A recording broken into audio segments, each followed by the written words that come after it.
When Julia finally decided to make a new friend, she didn't expect to walk into one of the most distressing days of the stranger's life, or that she would be calling the cops. Before we continue, please take some time to subscribe to Daily Dose, like and share this video with your friends. It might brighten their day and inspire them to do good. Also keep watching because an important lesson awaits at the end of the video. Julia Brown had two voices in her head. One voice prompted her to sit at home, believing she was a misfit among the classy, upscale neighbors, and the other voice wanted her to go out and be her frivolous self without caring about fitting in. Today, she decided to surprise herself and listen to the second voice. I have to get out of the house today, she thought. It had been 3 weeks since Julia and her husband Evan had moved to Los Angeles, and it had been 3 weeks since Julia had been holed up in her palatial new home. Julia wasn't used to this level of luxury. She was genuinely happy about her husband's big promotion and success. Their world changed quickly, with a lavish new house, a company car, and a whole lot of perks that Julia did not fully understand. She and Evan had dreamed of this new life, but when it finally arrived, Julia felt heavily intimidated by it. Right from the abstract paintings on the walls to the moats on her shower head, she had a lot to understand and learn. She tried her best to keep this feeling from Evan, but he had begun to take notice of her hesitation. It's about time that changed, Julia thought as she threw her apron on. She had the perfect plan to win her neighbors over. She may not have had the upscale clothes or vocabulary, but she had the power to make the world's most irresistible and scrumptious blueberry pie. The plan was simple. Julia would bake one pie a day and take it to one of her neighbors as a hello there gift. The plan may have been a bit old school, but who could say no to pie? First stop, the house across the street. The woman from the gorgeous house across the street was the only familiar neighborhood face to Julia. The beautiful woman would wave to her whenever she spotted her on the lawn. Weirdly, Julia felt like the stranger would understand her and not judge her for her simplistic ways. Julia carried the warm, freshly baked pie in one hand and crossed the street. Just as she practiced her gentle smile and approached the driveway, a car screeched past her in the opposite direction. She was alarmed by this but managed to gather herself quickly before ringing the bell. After a long wait, the woman finally answered the door. She seemed a bit on edge, but her sweet voice covered it up. Well, hi there. I'm your new neighbor, Julia Brown. I thought I should come say hi. Julia tried not to sound too eager. At the same time, she noticed something was off about the woman. She was struggling to smile back at Julia and wasn't making eye contact. Oh, and I also brought you the best pie you've ever had in your life. The woman shuddered back to reality and said, Of course, how impolite of me.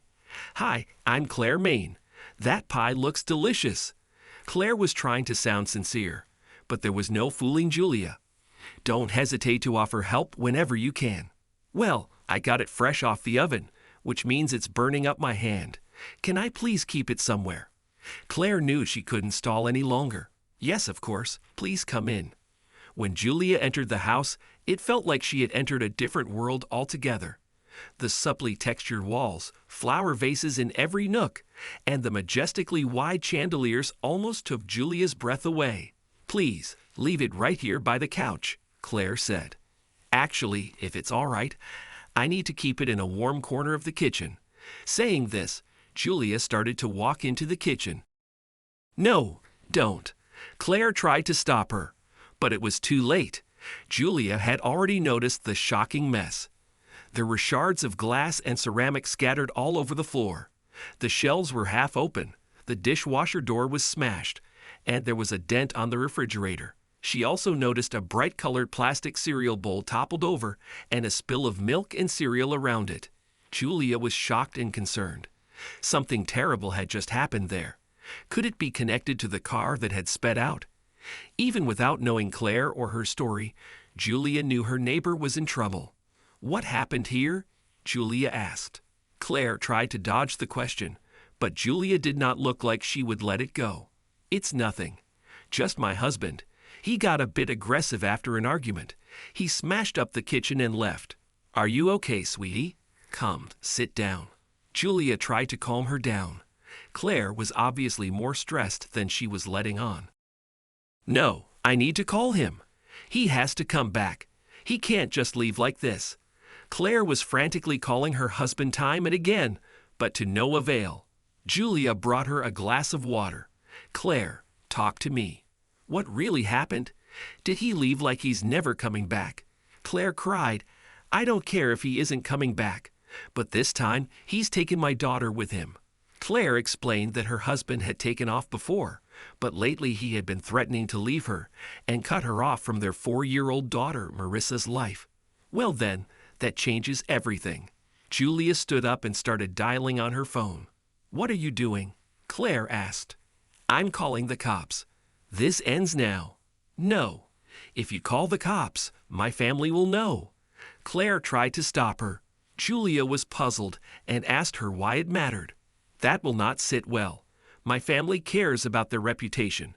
You don't understand how things work here. Julia couldn't believe what she had just heard. A rush of anger ran through her spine. No, I don't.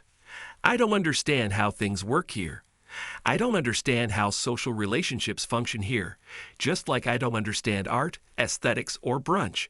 But it is shocking to me how you can care so much about reputation and what your parents will say when the safety of your own little girl is in question. Just answer me this. Do you want Marissa back home safe or not? Claire was taken aback by Julia's curtness, but knew she was right. Julia didn't waste a minute before reporting the incident to the police. Surely enough, the cops arrived within 20 minutes and took all the necessary information. That night, Julia stayed by Claire's side. She fed her, listened to her speak her heart, and comforted her. Sometime past midnight, there was a knock on the door. Marissa was back home. Her husband had been caught trying to leave the city and would spend the night in jail. Julia felt a sense of relief and satisfaction looking at the mother and daughter reunite. She knew she had probably crossed a few lines with her new neighbor, but she was happy that she could help her nevertheless. 2 days later, Julia woke up to Evan's voice. Jules, Claire is here. She says she wants to give you a demonstration of brunch. Julia smiled at her new friend's sense of humor. She had a feeling they were going to be friends for years to come.